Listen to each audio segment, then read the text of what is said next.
Keep in mind, still in the middle of winter over the top of Antarctica. It really was unbelievable stuff. I couldn't believe it when it was happening, and when everybody finally started to see what was going on and what was opening up over the top of Antarctica, we really just could not believe it.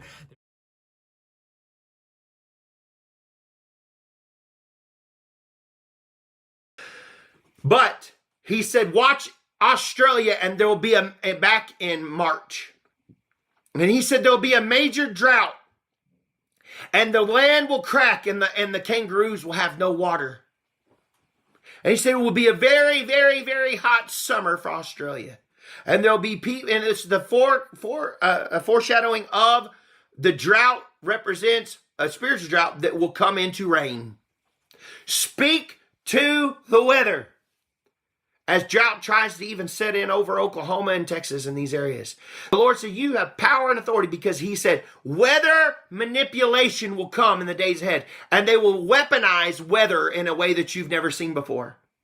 With superstorms, microbursts, with winds, excesses of wind gusts beyond anything that you ever, it will be, I saw major tornadoes.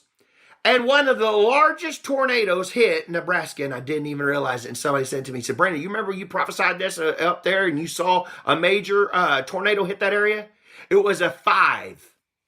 So we've been talking about this SSW event, which is where the temperatures high above in the atmosphere above Antarctica rise dramatically over a very short period of time, one of which has just happened very recently at the end of September, and its impact that it's going to have across the climate of Australia, especially in the next couple of weeks, and especially over the southeast of the nation. If you're wondering why the forecast is wrong, and has been wrong for the last couple of weeks over the past, over areas of southeastern Australia, then this is the video update for you. I'm going to be explaining what you can expect from going onwards from this point, and why the weather has been so different from what the long-range forecast was suggesting. So a sudden stratospheric warming event. So it's where the atmosphere in the stratosphere, high above Antarctica, 30 kilometers up actually, warms dramatically. And that's exactly what we've had. It happened very suddenly, hence the name. And it happened around the 23rd of September of this year. So just about 2 weeks ago now. It's where temperatures went from their usual minus 55, minus 60 degrees Celsius to plus 5 degrees at times. So a massive 50 plus degree jump in the atmosphere well above Antarctica that goes from bitterly cold temperatures that you could not sustain or not stand if you're outside, to temperatures that you could manage in shorts and a jumper. So it really warmed up really quickly, and it's had a massive ramifications in the Australian weather scene, especially through, as you would all know, southeastern Australia, which has been very dry in what's promised to be a very wet spring.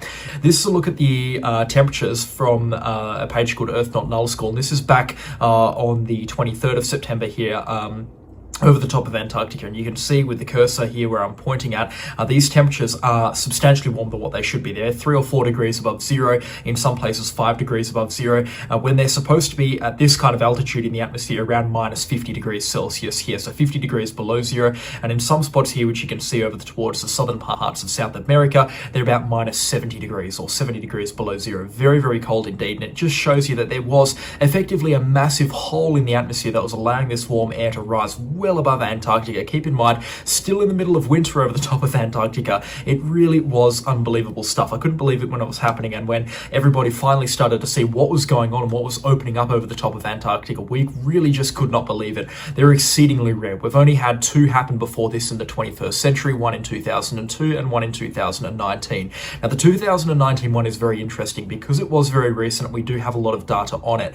2019, that sudden stratospheric warming event, if we think back to rainfall deciles at the end of 2019, so for a 6-month period towards the end of 2019, this is in December 2019, have a look at this picture here. It is red. It is very, very red. The picture for Queensland, New South Wales, Victoria, South Australia, the Northern Territory, WA, even parts of the Capital Territory and Tasmania, extremely red, and that all indicates very much below average to lowest on record rainfall. Interestingly enough, the west coast of Tasmania did cop that wetter rainfall, and for reasons that I'll get to in the next couple of minutes. But this, as we all know, led to the Black Summer bushfires at the end of 2019, which was contributed to by the sudden stratospheric warming event at the end of 2019. And he said it will be a very, very, very hot summer for Australia. And there'll be people, and it's the foreshadowing of the drought represents a spiritual drought that will come into rain.